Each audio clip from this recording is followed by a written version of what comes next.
ഇന്നലെ രാത്രി തൃത്താലയിൽ വെച്ച് വാഹന പരിശോധനയ്ക്കിടെ വാഹനം ഇടിച്ച് ഗുരുതരമായി പരിക്കേറ്റ് ഇപ്പോൾ തൃശ്ശൂർ കുന്നംകുളത്തെ മലങ്കര ആശുപത്രിയിൽ ചികിത്സയിലാണ് പോലീസ് ഉദ്യോഗസ്ഥനായ ശശികുമാർ. എത്ര മണിക്കാണ് സംഭവിച്ചത്? എന്താണ് സംഭവിച്ചത്? ഇന്നലെ ഏകദേശം ഒരു 10 മണിക്കാണ് ഇത് സംഭവിക്കുന്നത്. ഇന്നലെ നൈറ്റ് പെട്രോളിംഗ് ഓഫീസറായിരുന്നു.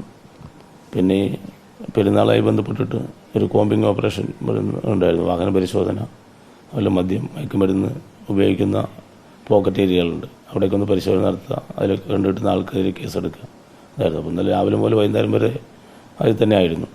പിന്നെ വൈകിട്ട് ഒരു 9 മണിക്ക് ഭക്ഷണം കഴിച്ചതിന് ശേഷം ഞാനും CA ദേവും ഒരു 2 പോലീസ് ഉദ്യോഗസ്ഥരോട് CAയുടെ നേതൃത്വത്തിൽ ഞങ്ങൾ പരിശോധനയ്ക്ക് വെള്ളിയാങ്കൽ തടയണയിൽ പോയിട്ടുണ്ടായിരുന്നു. കല്യാണ മണ്ഡപം വരെ വാഹനം പോവുള്ളൂ, അതിനുശേഷം പുഴയാണ്, പിന്നെ പോവില്ല. പിന്നെ തിരിച്ച് മെയിൻ റോഡിൽ കയറിയാൽ മാത്രമേ വാഹനങ്ങൾക്ക് പോകാനായിട്ട് കഴിയുള്ളൂ. അപ്പോൾ ഞങ്ങൾ മംഗലം ജംഗ്ഷനെത്തിയ സമയം ഞങ്ങൾ നോക്കുമ്പോൾ ഈ മണ്ഡപത്തിന് നേരെ ഗേറ്റിന് മുമ്പിൽ ഒരു വെള്ള കാറ് കിടക്കുന്നതായി കണ്ടു. ഒന്നാമത് 10 മണിയായി സമയം. അപ്പോൾ ആ സമയത്ത് മിക്കവാറും 8 മണിക്ക് ശേഷം ഈ വെള്ളിയാങ്കൽ പരിസരത്ത് ഈ കഞ്ചാവോ MDMA അതുപോലെ ഇതൊക്കെ ഉപയോഗിക്കുന്ന പയ്യന്മാരാണെങ്കിൽ ആളുകൾ വന്നിരിക്കാറുള്ള ഒരു സ്ഥലമാണ്. ഇത് കണ്ടപ്പോൾ ഞങ്ങൾക്കൊരു സംശയം തോന്നി. അപ്പോൾ ആ വാഹനം പരിശോധിക്കാൻ വേണ്ടി ഞങ്ങൾ ജീപ്പ് തിരിച്ച് നേരെ മണ്ഡപത്തിൻ്റെ ഫ്രണ്ടിലേക്ക് ജീപ്പ് ഈ കാറിൻ്റെ അടുത്തേക്ക് വന്നു.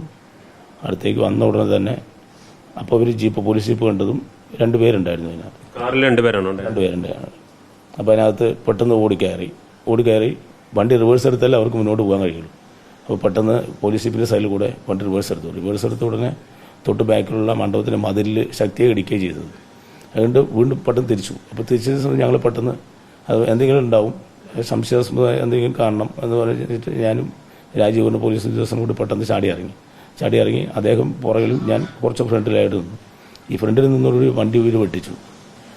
പിന്നെ ഞാൻ ശരിക്കും പറഞ്ഞു കഴിഞ്ഞാൽ ഈ കാറിൻ്റെ ഫ്രണ്ടിൽ പെട്ടു. അപ്പോൾ എനിക്ക് ഇടതു ഭാഗത്തേക്കോ ഒന്നും അങ്ങോട്ടും കൂടെ ഓടാൻ പോലും കഴിയില്ല. കാരണം ഇവർ ഏത് വഴിക്കാണ് വണ്ടി വെട്ടിക്കാൻ അറിയില്ല.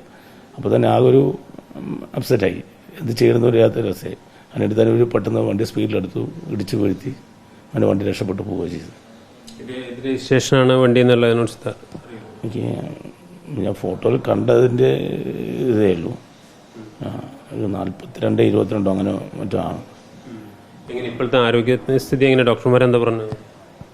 പൊട്ടലോ മറ്റോ ഒന്നുമില്ല. എനിക്ക് ഈ റിപ്സിൻ്റെ ഭാഗത്തും കമൽ നരിച്ചിട്ട് മണ്ണുണ്ടായിരുന്നു. അപ്പോൾ കയ്യിൽ ഈ മുട്ടുകാലിൽ അതുപോലെ കാലിൻ്റെ പാദത്തിൻ്റെ അവിടെ മുഖത്ത് അവിടെയൊക്കെ നല്ല വേദന കാര്യങ്ങളുണ്ട്. ചതവ് ഒരുപാടുണ്ടെന്ന് പറഞ്ഞു ഡോക്ടർ. കൂടെയുള്ള പോലീസുകാർക്ക് എന്തെങ്കിലും പറ്റും? ഇല്ല. അപ്പോൾ തന്നെ പിന്നെ കൂറ്റനാട് അവിടെ മോഡേൺ ഹോസ്പിറ്റലിൽ കൊണ്ടുവന്നു. അവിടെ മറ്റ് സൗകര്യങ്ങളില്ലാത്തതുകൊണ്ട് നേരെ കുന്നംകുളം ഇവിടേക്ക് മലങ്കര ആശുപത്രിയിലേക്ക് വിളിച്ചു. അവരെ കണ്ടെത്താൻ കഴിയുന്ന അവരെ പോലീസിനെ കോൺടാക്ട് ചെയ്തിരുന്നു. അപ്പോൾ തന്നെ വണ്ടി നമ്പർ ട്രേസ് ചെയ്ത് വണ്ടി RC ഓണറെ സ്റ്റേഷനിൽ ചോദ്യം ചെയ്യാനായിട്ട് കൊണ്ടുവന്നിട്ടുണ്ട്. സ്റ്റേഷനിൽ വാഹനമുണ്ട്. അതിൽ പ്രതി ഒരു അലൻ പറയുന്ന ഒരു പയ്യനാണെന്ന് പറയുന്നുണ്ട്.